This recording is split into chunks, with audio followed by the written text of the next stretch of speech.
Afternoon, everybody. I cannot tell you how far this is from a hospital teaching room. So in the interest in vulnerability, you're seeing me with my comfort blanket. It was either this or sucking my thumb, and the thumb is very hard when you're giving a talk. Before I begin, I want to also acknowledge the traditional custodians of the lands on which we meet, pay my absolute deep respect to Aboriginal Australian elders, past, present and emerging. Particular shout out to any of you in the audience today who identify as First Nations people. And from my own homeland, I would say to you, tēnā koutou, tēnā tātou katoa. Welcome and hello. So, as Nikki mentioned, I have to caveat this in an audience of 450 designers with the fact that I am not a designer. I am an anthropologist. So not too different in the context of starting with lived experience and humanity. That's the thing that gets me up in the morning. It's what really excites me about the job I do and working every day, is understanding similarity and difference, understanding how things evolve over time, our relationship with stuff, our relationship with each other. It's absolutely the human interactions that get me excited, and it's what got me into a career in healthcare, because it's where that plays out in a beautiful way. So I'm very much an accidental human-centered designer. I started my career in health, as Nikki mentioned, well over 20 years ago now. It's a fabulous field to work in. I highly recommend you look for jobs in health. We need staff. I've had quite an interesting and unusual journey through health, and I tell this story not because I'm a narcissist, but I think it's good to understand that you don't have to be a nurse or a doctor or a physiotherapist, etc., to work in a health career and really excel in a health career. So I started as an anthropologist, very much involved in working with patient experience, community engagement, and helping organisations really deeply listen to and understand their communities. And so how is it that we absolutely understand what matters to patients, what's working and what isn't, and use their insights to drive improvement, to proactively design excellence in healthcare. So in that space, you can't hope to do well for patients in the community if you don't have a workforce that wants to be there and is armed with the tools and the conditions to do their very best work. So by virtue of wanting to do well for patients, you have to get involved in staff wellbeing and staff experience. And then the natural progression from that, when you bring them together to co-design, essentially leads you into human-centered design practice in health. Which really gets me onto how I've come to be a CXO, and lots of you might ask, as I get asked probably without fail every single day, what are you and how do I get one of those where I am? A CXO, so my role is the Chief Experience Officer. That includes elements of the health system that are quite traditional and are familiar, like human resources, so staff experience really fits in there. It's recruitment, learning and development, etc., all the things that are about staff experience at work. But also into that mix comes patient experience and consumer engagement. So it's a structural bringing together of patient and staff experience to drive improvement and innovation. So as well as HR and staff experience, we have patient experience and our improvement and innovation team. And I'm very, very privileged to be joined by our design lead, who's in the audience. If you haven't met Sue-Ann today, please make sure you introduce yourself to her. So as I say, it's a structural bringing together of all of these worlds. And the point of doing that is so that you can have a really clear line of sight of how insights from patients and staff are driving improvement. And I put this slide up, which is a very easy depiction of what we're trying to do at Alfred Health. So the first thing, if you look at the boundaries between patient and staff experience, is actually to try and collapse that. So what we're trying to move towards is an environment where we have a strategic approach and a proactive design approach to human experience. It doesn't really matter if you're a patient, a staff member, a member of the community, one of our partners that we work with. We want a collective approach to humanity. And we want to make sure that in that collective approach to humanity, that's what drives our improvement model. It's not just that we're chasing the next shiny thing. What we're chasing is improvements in experience for staff and patients and ultimately better outcomes for our community. And that's where you become really important, because it's through working with you that design comes into a health environment. So if you think about hospitals, which is our main base, is hospital focused, they're actually not set up for design or creative thinking. And almost by necessity, it's the antithesis of what we do. We don't want risk. We don't want failure. We want repeatability. We want surety that what we do works, because we don't want to harm people. So there's a massive red button, it's a handy stool, in any health environment that's a patient safety no-go zone. And as soon as you hit the patient safety button, everything stops. So we're hugely risk averse, and actually there's an amazing possibility, there's an amazing potential to open the doors to you and say, bring in your creative design tools, methodologies, and energy into that environment and help us learn and think through things differently, but still within the constraints of the environment we're in. So I want you to stand, actually physically stand, if you've been a patient or supported someone in your family through a health journey.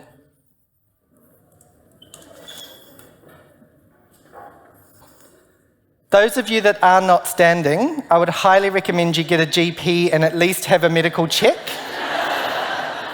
So you can all sit.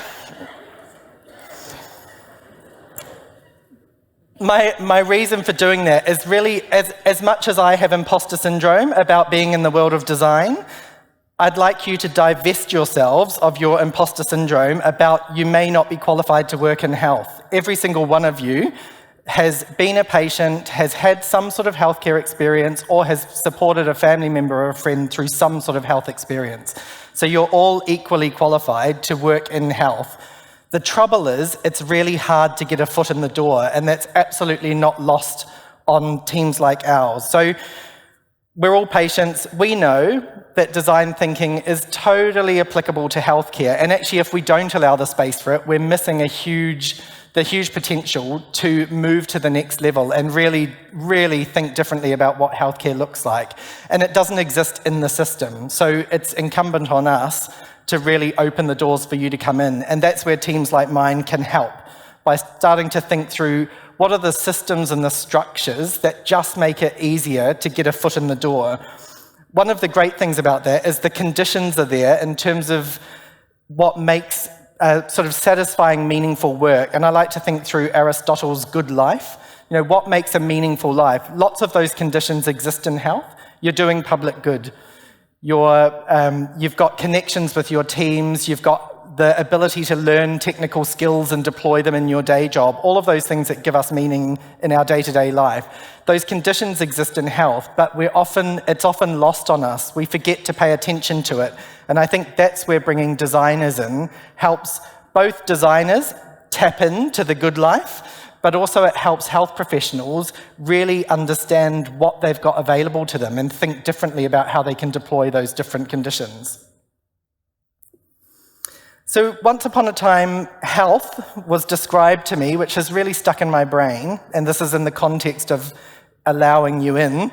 We were described as a bad customer, and as a healthcare executive, that strikes a chord with me that is not how I'd like our organisation to be described. So how do we become better customers? And there's lots and lots of things that make that challenging. And you've heard from Mothen today about some of the issues in and around government. We know that I've only worked in public sector and health, so money is always an issue. Privacy and security are always issues. Intellectual property, confidentiality, all the list goes on and on and on and on.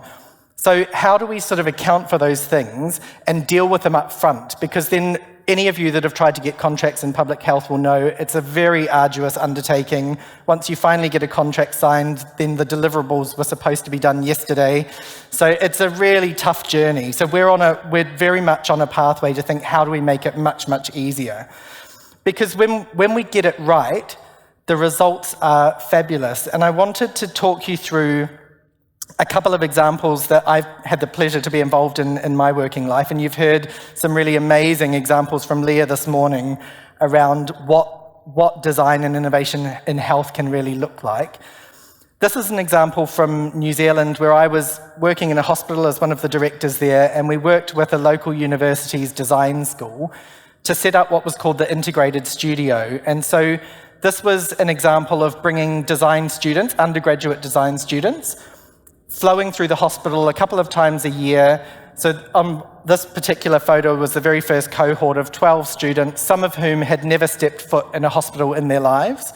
So what we did is things like put them in a 4-bedded bay. So if you can think of a hospital ward, you have 4 beds with patients very unfortunately looking up the other one. So we put the students into the beds and just gave them the room to play in. And what came out of it was really amazing because one, again, you've got these 12 young creative brains, although the youth, I would like to say, is irrelevant. You've got these 12 creative brains actually starting to pay attention to real-world problems. And one of them made the comment that I'm lying in the bed looking up my neighbour, and next to me was a nurse who had been working for 40 years who said, I've nursed for 40 years and I've never noticed that.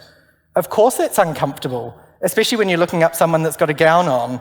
So it was just these immediate observations became possible. And what came out of it in terms of the ideas were actually very practical, inexpensive, easy to implement things. So one example was the panel behind a patient's bed, which is usually horizontal. If you think about what goes on there, oxygen's plugged in, various devices are plugged in. So as a patient, when things need to happen, it's all going on over your head, somewhere around here. So just by inverting the panel and having it vertically, totally transforms people's experience. And so now what you do see in hospitals are vertical panels. One side is for staff, so that's where we plug in the things we need. One side is for patients where they can charge their phone, etc. So just those little subtle shifts become possible.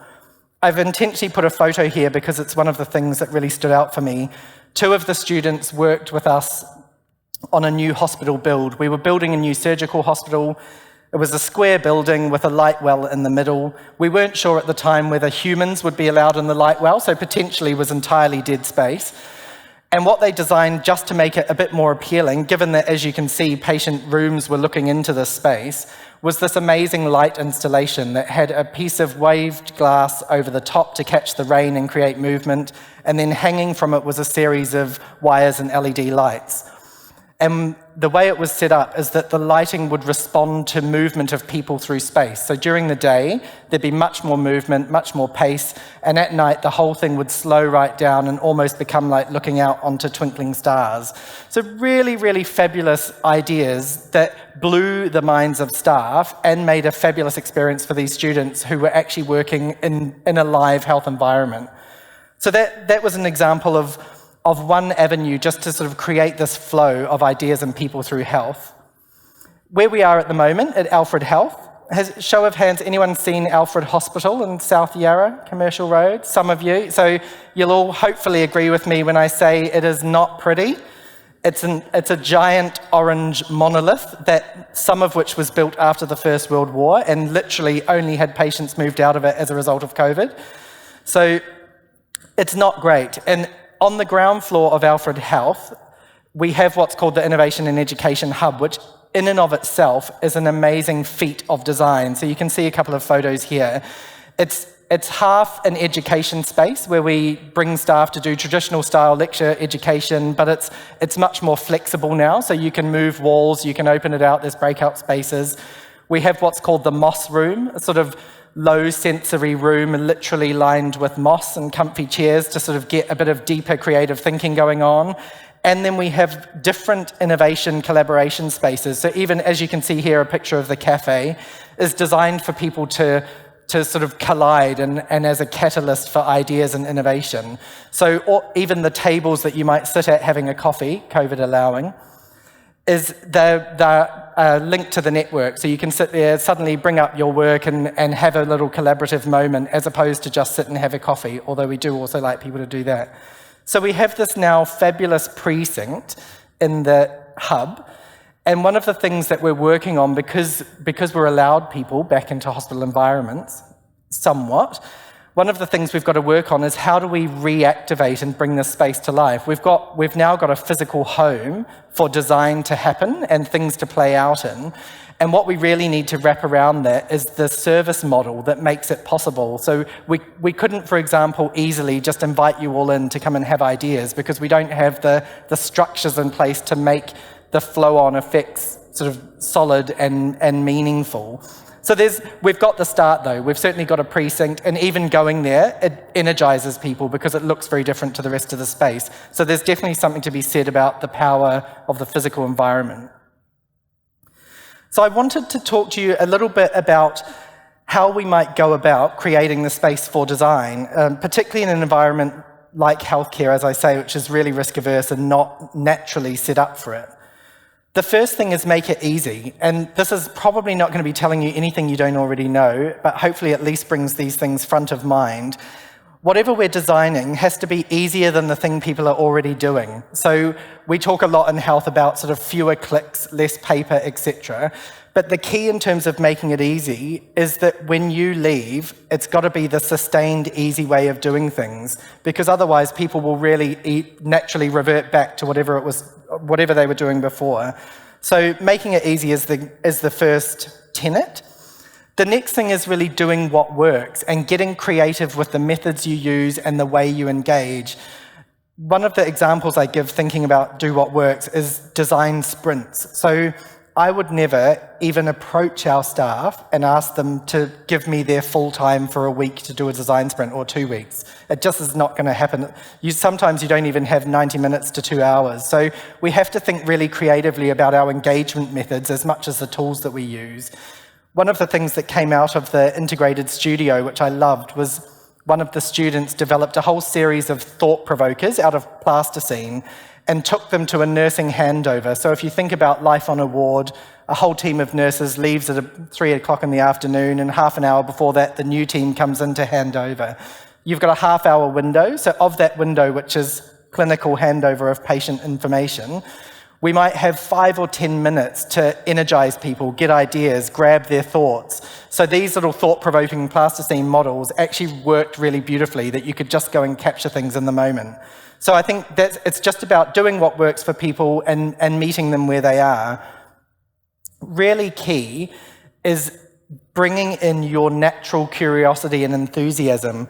In health, we're very good at understanding and repeating the things that are hard and why things are difficult. Actually, and I would probably extrapolate that to the public sector, is very good at talking about why things are difficult. So if you can tap into people's fires and fan the embers and just really get them enthused about what's possible, that's why I love even the psychological shift in making how might we statements. What if? Yes, it's hard, but what if? So I think that building on people's enthusiasm is a really key tool and technique. It's a good lever to use. But then this is the paradox. In trying to get people to put aside their barriers and enthuse them about what's possible, if you come in having understood those barriers, it'll allow you to preempt them and sort of deal with them proactively. So yes, we know that there's not going to be millions of dollars to spend. We know that we're not going to employ 200 more nurses tomorrow. But then if you're designing within those constraints, I think that's potentially where the gold is, because then you've got breakthrough ideas that are really sustainable for people. I'm in red numbers, so I'm going to skip through a couple of slides.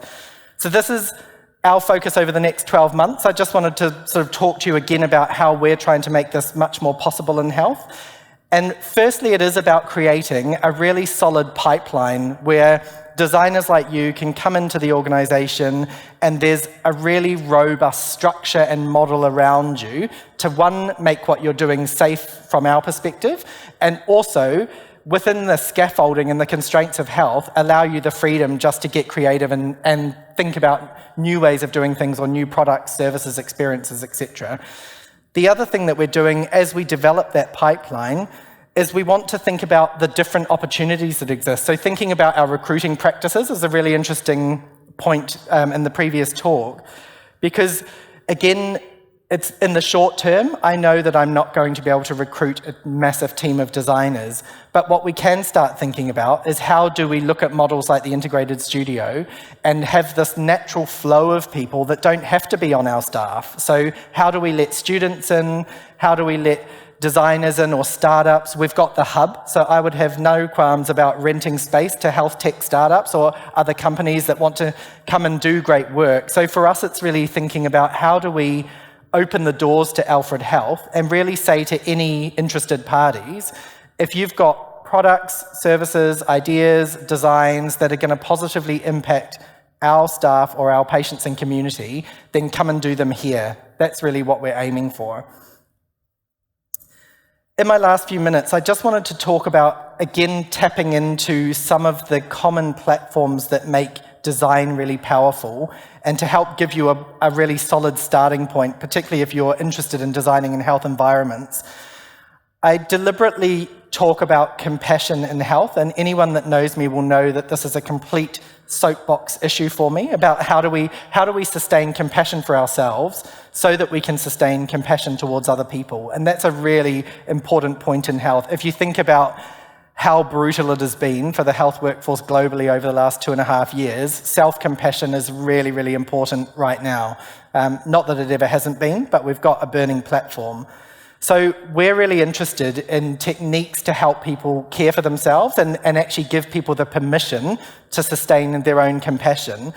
But I think from a design perspective, compassion's a really powerful tool for you, because design teams that I've worked with over 20 years start with empathy. So human-centered design is predicated on empathy. Empathy is putting yourself in someone's shoes and understanding their experience in as much as we can understand anyone's experience. Compassion is doing that with the desire to do something about it. So in health, we talk a lot about relieving people's suffering.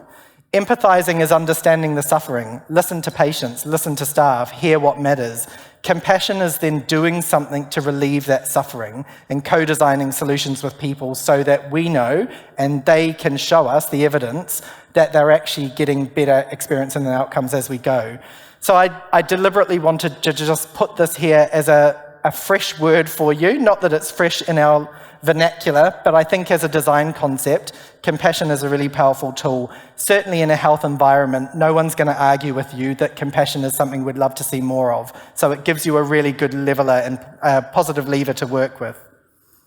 So in my final few minutes, I'll just leave you with 3 sort of key takeaway points. And again, this is me talking to you as an industry partner of yours, of how I've worked with design teams over the years. The first thing would be, don't be a purist about process. I hear a lot, trust the process, and I don't disagree with it. The processes work because they've been tried and tested, but not at the risk of staying static and never being challenged or tested again. So I think it is about just doing what works, which flows into reading the room.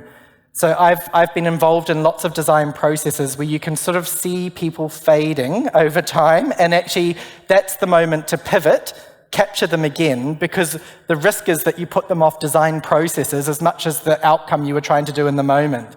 So it's really important to gauge your audience and get them to stay with you. So really think about the language we use, even things, simple tools like empathy mapping. Some people would start rolling their eyes if you even use the word empathy map, but what you want is the outcome. So just get them to do it. Tell me what people are doing, thinking, etc. And the last one, really, which I hope sticks with you, is to sustain your curiosity. Be curious about what's possible and help other people go there with you, but also turn that design curiosity and the design lens inward so that you're continually designing the tools you use, the approaches you use, and that's really where the newness and the creative juice comes that will get people like health workers excited to come and work with you. I'll leave you with that, other than to say the easy way in is to find partners like us. So do keep in touch with us, do reach out. We're always very happy to talk to you about health experiences and learn from yours. So thank you very much.